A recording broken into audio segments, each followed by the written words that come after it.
Hoje em dia, na verdade, a gente bate com a realidade da mulher moderna. Então, o que acontece? Por conta de priorizar a carreira, estudos, situação econômica e tudo mais, é muito comum a gente encontrar que cada vez mais as mulheres estão postergando a maternidade. E, para a natureza, isso vai mais ou menos contra a regra própria. Portanto, os pacientes começam a bater de cara com o problema da idade. Então, hoje em dia, em qualquer estudo que a gente veja, o principal problema que dificulta a obtenção da gestação é a idade materna avançada. A mulher está tentando engravidar cada vez mais tarde. Mas, além disso, tem vários outros fatores que sempre têm que ser visualizados quando o paciente tem problema para engravidar. Então, primeira coisa, quando que realmente a gente tem problema para engravidar? Então, o paciente parou de tomar o anticoncepcional, parou de evitar a gestação e não conseguiu engravidar. Em quanto tempo ela tem que se preocupar para procurar o médico? Então, isso já é bem estabelecido pela Sociedade Americana de Medicina Reprodutiva, que após 1 ano de tentativa, sem uso de nenhum método anticoncepcional, com relações sexuais frequentes, essa frequência normalmente estimada entre 2 a 3 vezes por semana, se o casal não teve sucesso na obtenção da gestação, já está diagnosticado que tem um problema de fertilidade. Então já merece começar a investigação apropriada. Isso é importante porque a gente recebe muitos casais com 2 meses, 3 meses de tentativa que ainda não conseguiram e já super ansiosos. Não é motivo para tanto, mas depois de 1 ano a investigação já começa a ser necessária. A gente pega muito paciente que hoje em dia tem que dizer, não, eu preciso engravidar no mês tal, que no ano seguinte vai estar de férias não sei em que mês e tudo mais. Então isso realmente também não vai muito de acordo com a natureza. Por quê? Porque a fertilidade adequada para um casal super saudável é de 20 a 25% ao mês. Então, por mais saudável que um casal esteja, só dá para ter uma chance em 4 de engravidar. Então, isso é importante o pessoal saber. Então, assim, cerca de 10 a 15% dos casais, em geral, tem algum problema de fertilidade. Então, é bastante gente. 1 ou 1,5 a cada 10 casais vão ter problema, por mais jovens que eles possam ser também. Por quê? Porque os fatores envolvidos são o fator masculino, em até 40% das vezes. Por mais que o homem seja super saudável, não tenha a menor ideia de que tenha um problema, às vezes pela execução do espermograma, que é onde a gente faz o diagnóstico masculino, você vai ver que ele tem problema. Então, em até 40% dos casais com problema, o fator é masculino. Nos outros 60%, ou ele vai ser misto, em 20% dos casos, que é um pouco masculino, um pouco feminino, e os outros 40% só feminino.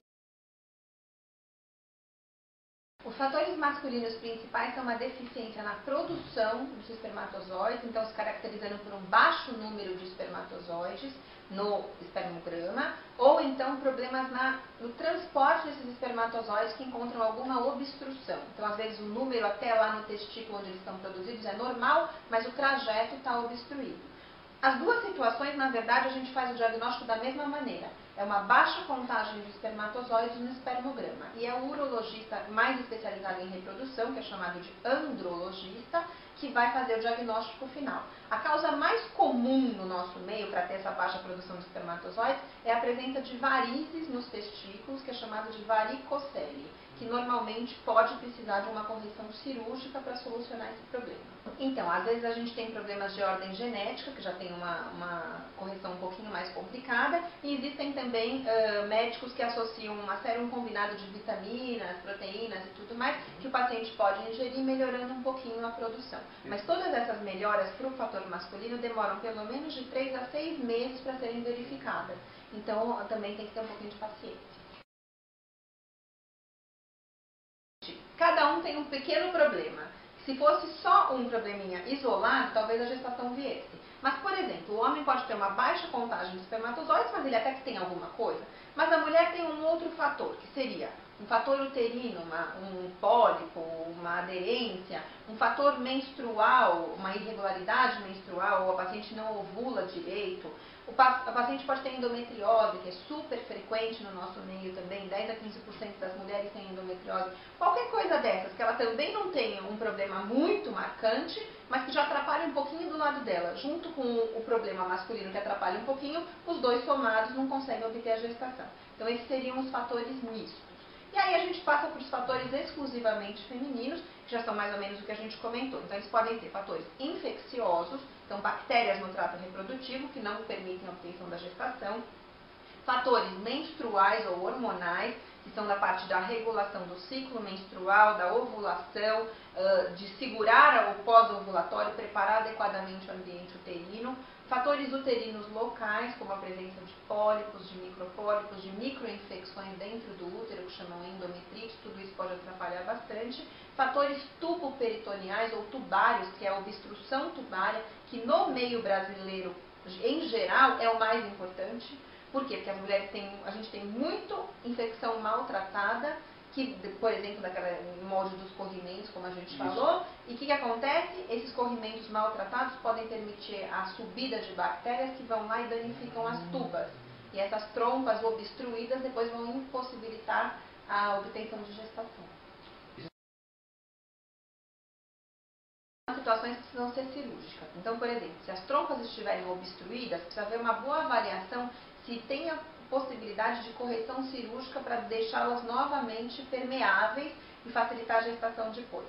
A paciente com endometriose precisa também normalmente ser abordada do ponto de vista cirúrgico para diminuir o número e o potencial desses focos que devem estar atrapalhando a obtenção da gestação.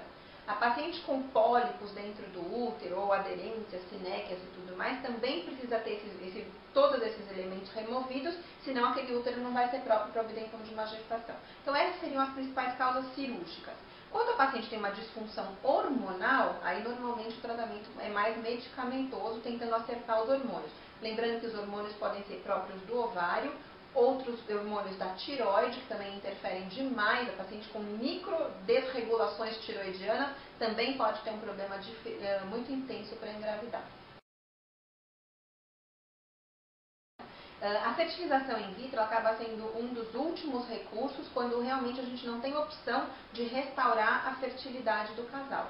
Então, a paciente vai, depois de uma minuciosa avaliação, se o problema é mais severo, o próprio médico vai falar para o casal que a saída para isso obter a gestação é através da fertilização, após uma avaliação bem detalhada. A barriga de aluguel, normalmente, ela só vai ser aplicada, no caso, ou indicada para paciente que não tem menor possibilidade de gestar. Então, principalmente a paciente que não tem mais útero. Se ela tivesse sido retirado esse útero por algum motivo, quem não tem útero não tem possibilidade de gestação.